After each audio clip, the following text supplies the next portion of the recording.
Beijing has hit back at Washington's move against TikTok and WeChat, saying a ban on business transactions could end up hurting Americans. US President Donald Trump has ordered sweeping restrictions against the Chinese social media companies. Beijing says that it will defend the rights and interests of Chinese businesses. And for a closer look, we're joined by Professor Jia Guo from the Peking University School of International Studies. Professor Jia, thanks for joining us this evening. So, US President Donald Trump had previously threatened to ban TikTok, but this time round, it also includes WeChat. Does this come as a surprise to you? Not exactly. I think the Trump administration is stirring up paranoia in the among the Americans, try to create some conflict between China and the U.S. It has taken a series of measures, including just recently sending one of the ministers, Secretary of Culture, to Taiwan. So it is provoking. It is trying to provoke a crisis between China and the U.S. The reason is the Trump's polling in the U.S. Is not good. He's far behind Joe Biden, and he needs. He has done a poor job in fighting the COVID-19 pandemic, and he has done a poor job in running the economy, and now he wants to do something to create a crisis with China so as to divert the attention of the American people so that he have a chance to get reelected. So this is, I think, the background of what they are doing now. And what do you think of that as a strategy then? It does run the risk of an actual conflict, doesn't it, with China? You mentioned Taiwan. That's a very sensitive issue. We know that the US is also intending or making sounds like it wants to sell drones to Taiwan as well. It can lead to a military conflict. Actually, the ships and airplanes are getting in close encounters more and more often in the South China Sea and also in the Taiwan Strait. We are facing a very dangerous situation. But for the people in the Trump administration, this is their last chance to get reelected. If they are out of office, they may be faced with legal charges. They may get into jail because of the dirty things they have done when they are in office.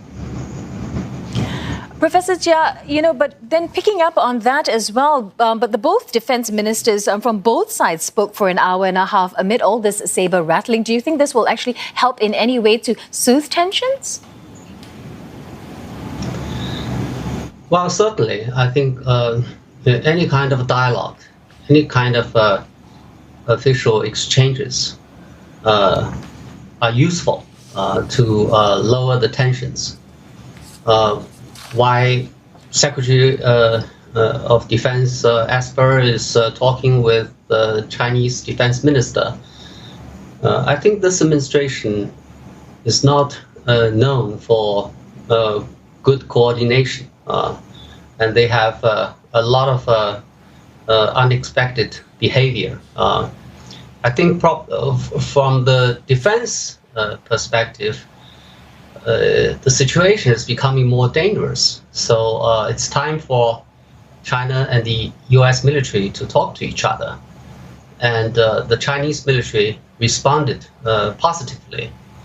I hope that this would lead to some kind of a constructive dialogue.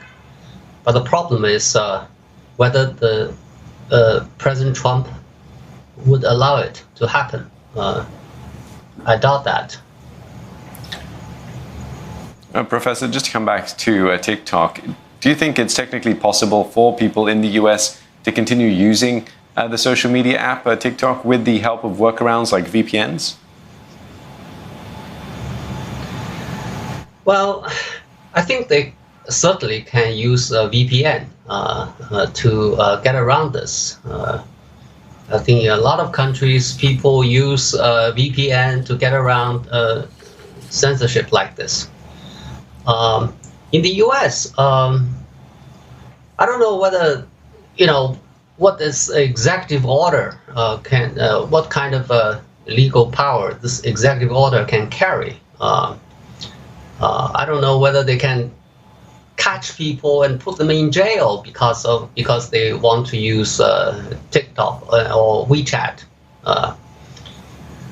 I think the TikTok has already decided to announce that it would bring a suit to the U.S. court, arguing that this the executive order is illegal, is unconstitutional, and